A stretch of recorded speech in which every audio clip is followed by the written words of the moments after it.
arms, his deep purple eyes reflecting the same irritation I felt. "What if they kill you?" I demanded. "They already don't like you, Rael observed, leaning his forearms on the ramparts as he stared out at the mass of Blood Fae. It seemed as if more of their warriors arrived constantly. They hadn't crossed through our sea, or Rael would have known. They hadn't crossed the land, or our spies would have reported. They must be using magic to arrive here from somewhere else. "How do you know that?" Azrael demanded crossly. "They met you already," Rael said. "Just taking a guess." A Blood Fae messenger dressed in gray armor walked across the green expanse that led to the summer castle and stood outside the gates, looking up at us. Their magic couldn't penetrate the shield, but he used magic to amplify his voice so we could hear it. "We seek an audience with the High King of the Four Kingdoms," he said. "We invite you to come under a flag of peace." He drove a flag into the ground dramatically.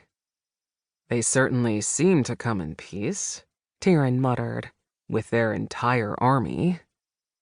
"I have to go," I said. "I'm the closest thing we have to a High King at the moment." Duncan regarded me skeptically, crossing his arms over his chest as he leaned against the rampart. "We can send Fair." "My brother is not disposable," I said crisply. "Oh, he very much is," Azrael disagreed.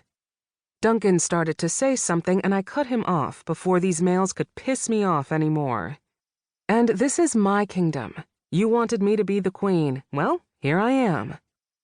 "I also wanted you to be an obedient wife," Duncan started to grumble. Azrael slugged him in the chest.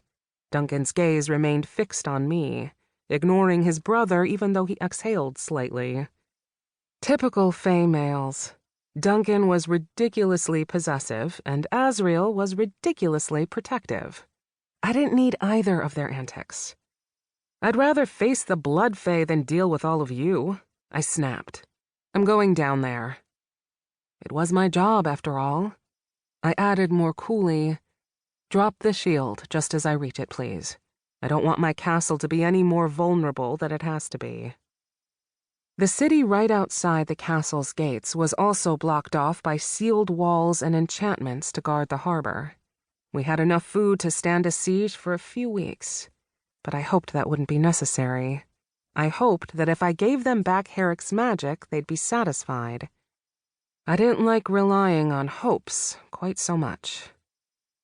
Custom decreed that the negotiators all be unarmed, although really, Fae were never unarmed. We always had our magic.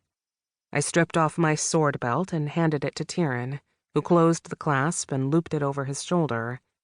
He eyed me with unabashed worry written across his handsome features. "It'll be fine," I promised, bobbing up onto my toes to brush a kiss across his cheek. "Don't forget the knife in your boot," he warned me. You know me so well. I'd almost forgotten my extra blades, the ones I used to carry as a hunter. I still wore them when I dressed in my mortal clothes, which I preferred very much to frilly dresses and corsets. I reached down and pulled the daggers from the inside of my boots. For 2 minutes, it had felt good to be back to normal. Dressed as a mortal, armed, without Herrick's voice in my mind trying to make me harm myself. But now, we'd reeled on to a new disaster. Azrael took them from me. "I tell you to be careful, but I figure it's pointless." "I'm always careful," I promised. "You just don't always like my choices." I bounded up onto the ramparts. We were high up enough that the wind tugged at my hair, whipping it around my face. Everything looked small below, but that only made the Blood Fae's encampment more intimidating. It spread through the woods as far as the eye could see. These males of mine probably knew me well enough to know that a part of me was scared. But we could all pretend. I had to have my pretense right now, or I would have faltered at the thought of flying weaponless to meet the Blood Fae. But I was far more afraid to fail my court, the Four Kingdoms, and most of all, these males of